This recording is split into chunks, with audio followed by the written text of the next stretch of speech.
Hi Zena, it is day 2. Oh, it's so sunny and bright, look at that.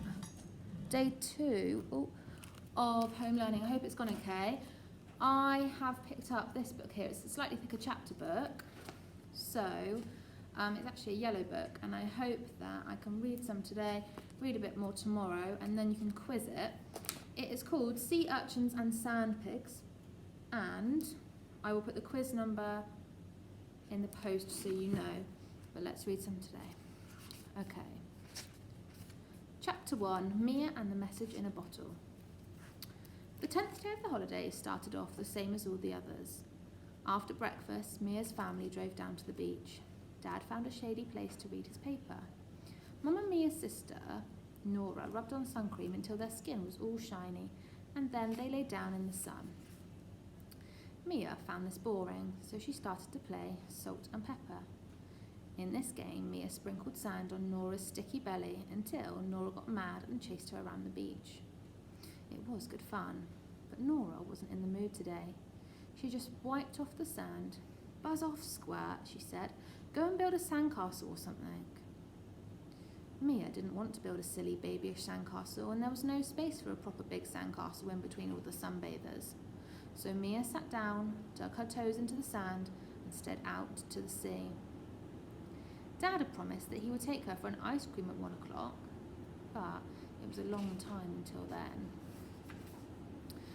The sea licked Mia's toes. An empty sun cream tub floated past in the sea, and then a lollipop stick, a sandal, and a green bottle. Mia could see something in the bottle. It looked like a rolled up piece of paper. It was a message in a bottle. Mia looked around. No one else seemed to have spotted the bottle. Mia ran into the water and fished it out. Then she sat down again in the sand and peeked through the glass. Yes, there was a rolled up piece of paper in there, and there was something written on it. Mia tried to pull the cork out with her fingers. Then she tried with her teeth. At last it came out. The paper was a bit wet, but Mia unrolled it with her sandy fingers. It said, "Solve this clue to win the treasure. Follow the 5 black stones to the blue dots." Mia looked around. Black stones? How was she supposed to find black stones on a busy beach? Mia got up and strolled along the water's edge, and sure enough, there was a black stone. A little bit further along, Mia found a second stone. A lady was just about to put her beach bag on it. A third stone was on a towel, and a fourth one was on top of a sand castle. Mia picked it up and looked around again. Where was the 5th stone? Mia could see lots of faces she didn't know. She could see beach umbrellas, bare bellies, tatty newspapers, half-eaten sandwiches, but there it was, black and smooth. Mia picked the stone up. Now she had to find something with blue dots on it. "Maybe it's a ball," Mia muttered, "or a towel." Someone giggled behind her. Mia turned around and she saw a girl about her own age grinning at her. "Hello," the girl said. "I'm Ella." Her swimsuit had at least 100 blue dots on it. "I claim my treasure," Mia said. "I found you." Ella's grin grew even bigger. She handed Mia a crab claw. "That's the best thing I found on the beach so far," she said. "I found a few things, but most of the time I'm a bit bored. How about you?" Mia nodded as she opened and closed the crab claw. "Where are your parents?" she asked. Ella pointed to 2 deck chairs. "Asleep, so I need to make my own fun." For the rest of the holiday, Mia and Ella spent every moment together. They were always on the lookout for treasure, but they never found anything as good as the crab claw again. They sent more messages in bottles. Ella wrote the messages, Mia threw the bottles into the water, and then they painted stones black, made little paths, and watched who took their messages out of the sea. Oh, that's the first chapter done, so tomorrow we will read the second chapter. Okay, well done for your amazing learning today, Zena. Keep uploading photos, and I'll see you soon.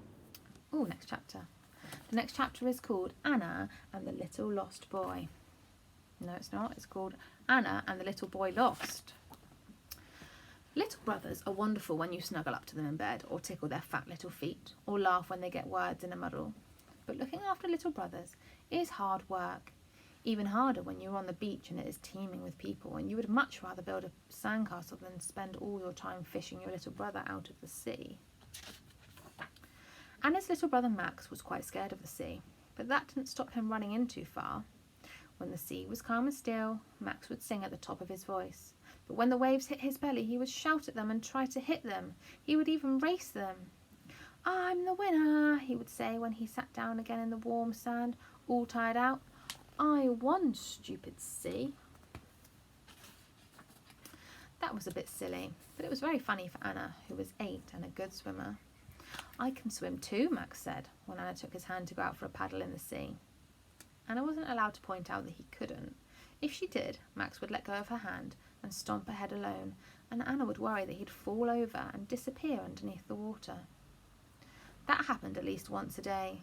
Even when Anna ran to pick him up, Max screamed like 100 little devils, and then their mum would leap up from her towel and shout, "Anna, please keep an eye on your brother." How was Anna supposed to do that with a brother who got so very angry and who thought he was stronger and faster than the whole vast sea? One day in the middle of their holiday, Anna and Max were building the best sandcastle ever while their mum sunbathed on her towel. Anna decided that they needed a flagpole for the very top of the castle. "I'm going to look for a lollipop stick," she said. "You stay here and look after the castle and make sure you don't wander off." There were always lots of lollipop sticks on the beach, but today Anna just could not find any. She looked, and perhaps she looked for a little too long. By the time Anna got back to the sandcastle, Max was gone. Anna got such a fright that she couldn't breathe. At first she wanted to wake up her mum, but then she noticed a little trail of footprints. They did not lead to the water. They led to the cafe. Anna began to run. "Max," she shouted, "silly sausage, where are you?" But all Anna could see were beach umbrellas and grown-ups sleeping under them. "How am I supposed to find Max when he is so small?" she thought. Her hands felt empty without her brother's fat little fingers in her own. She wanted to find him so much that she would have let him throw sand in her hair or steal her chocolate. "Max!" Anna shouted. Everyone stared at her, but then she spotted him. He was in front of the cafe, small and lost, and rubbing his wet eyes. Anna ran. She jumped over legs, beach bags and empty towels. She stubbed her toe on a windbreak, and then she got Max in such a tight hug that she squeezed out all of the air from him.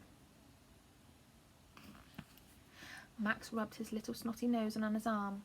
"Lady did not let me buy an ice cream," he sobbed, and he showed Anna a penny in his little fat hand.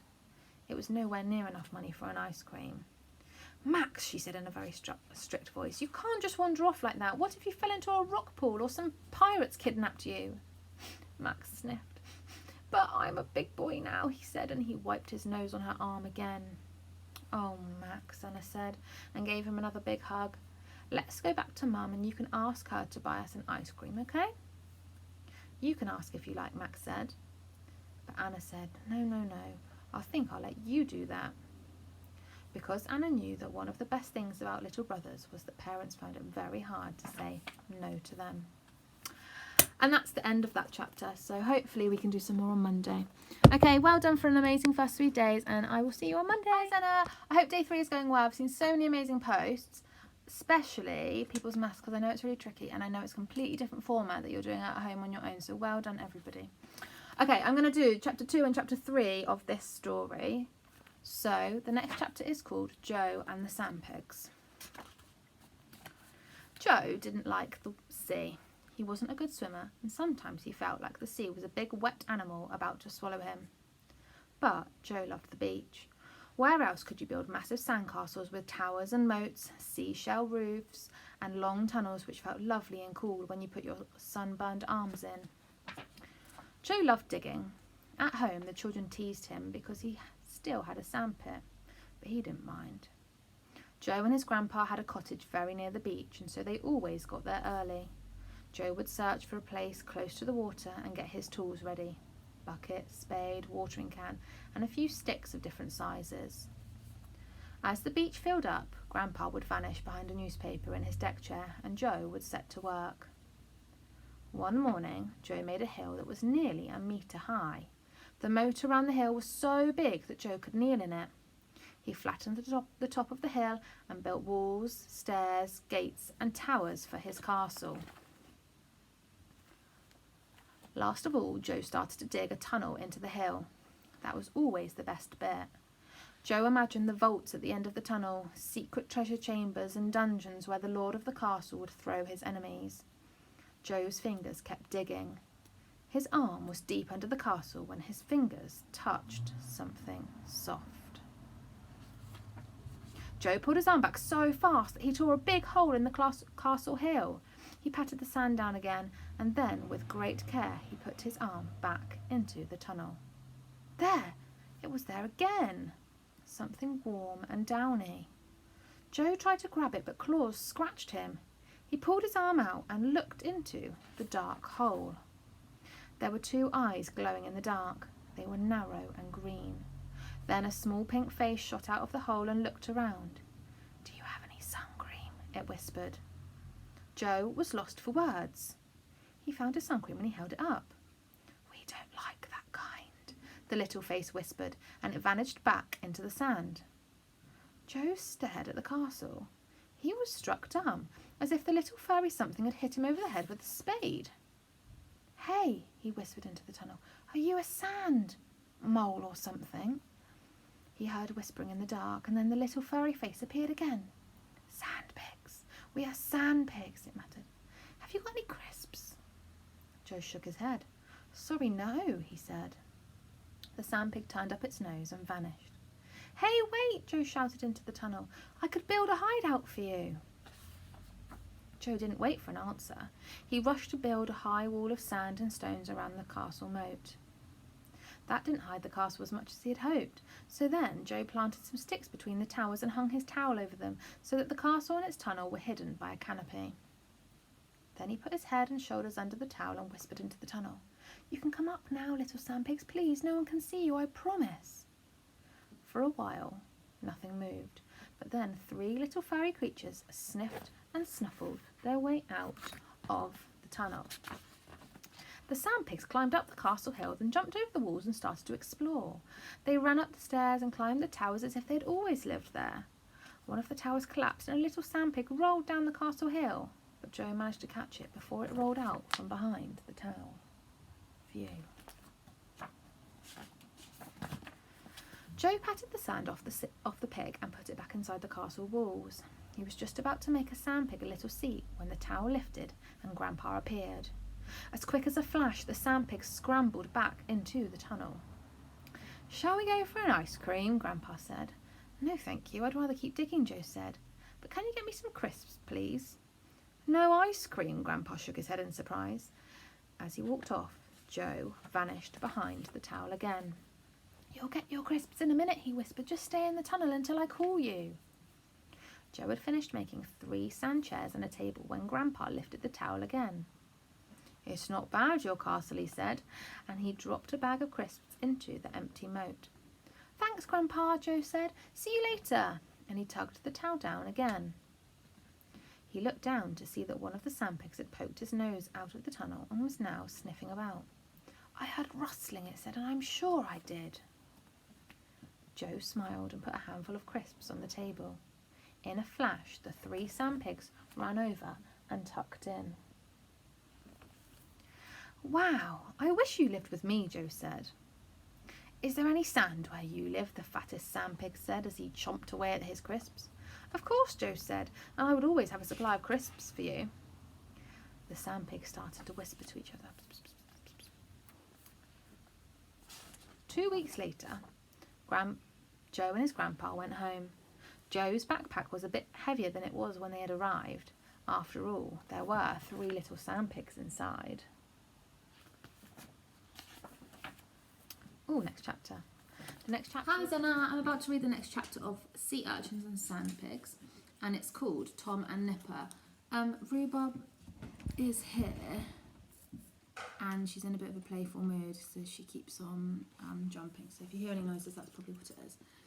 Okay, Tom's grandmother lived in an old house by the sea.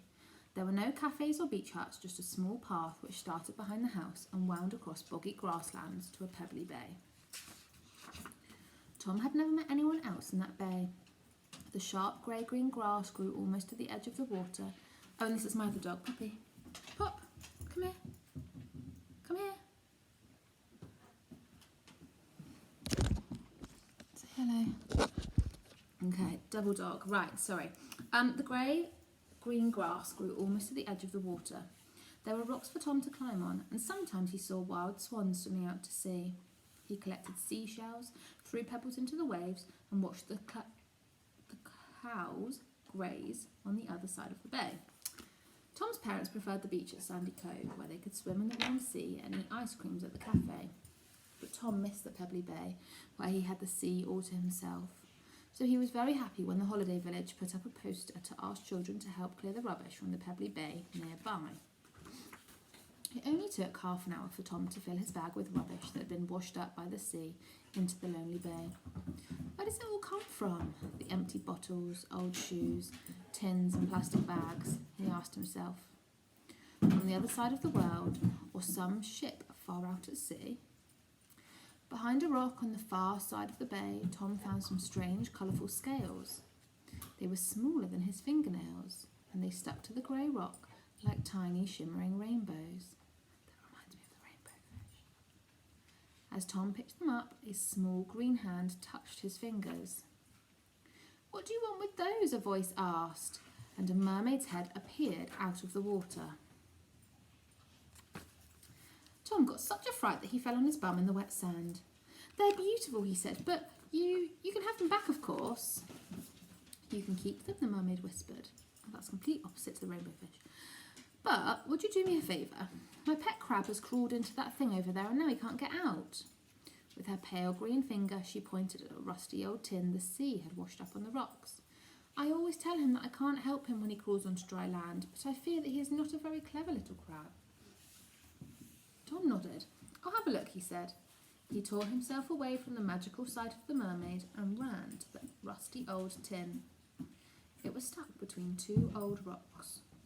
Tom peeled back the lid and peeped inside. "Careful!" the little mermaid shouted, but her warning came too late. Tom jumped back, but the crab was already clinging to his nose with one of its claws. "Nipper!" the mermaid shouted. "Nipper, let go this moment! How very rude!"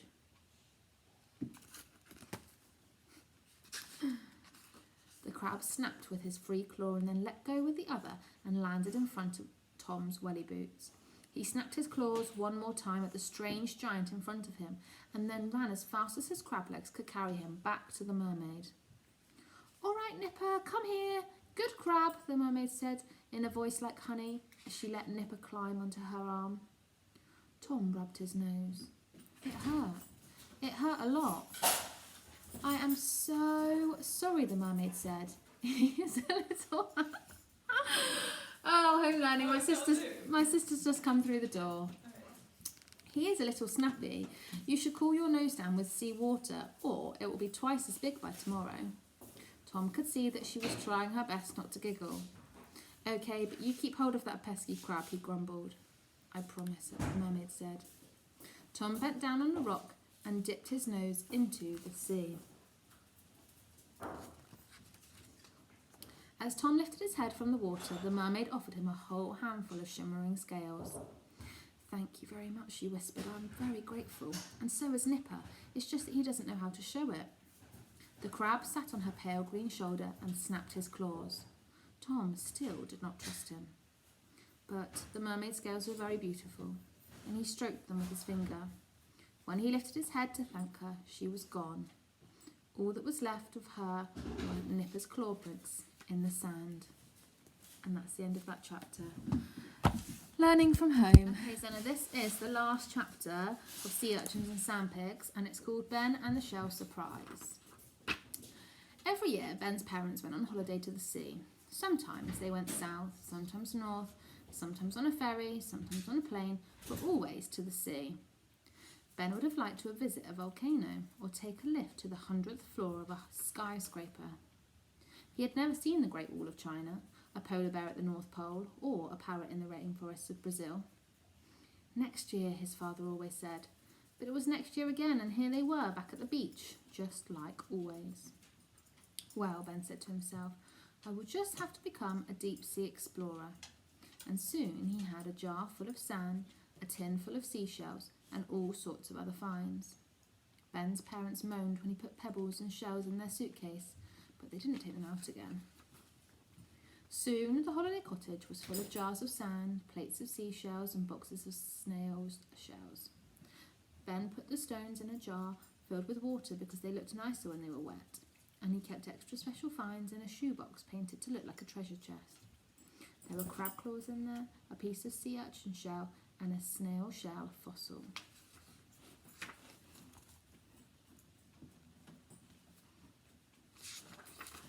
The best thing Ben found was in the pool at the furthest end of the beach.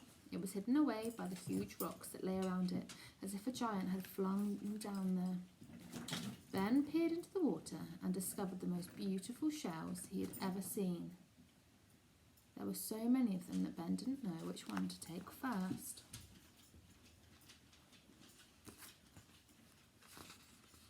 Ben took a jar out of his bag and picked one shell after the other until the jar was nearly full.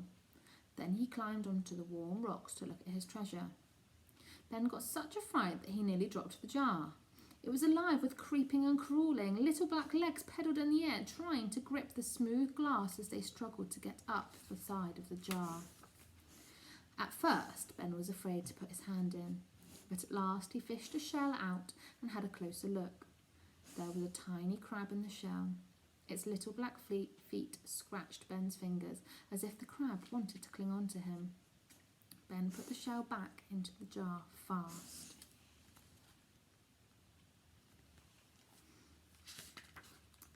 Ben looked up to the sea as the crab struggled away in the jar. After a while, he pulled out his camera and took a photo of the jar. Then he climbed back to the pool. He opened the lid of the jar with a sigh and poured the crabs back into the sea.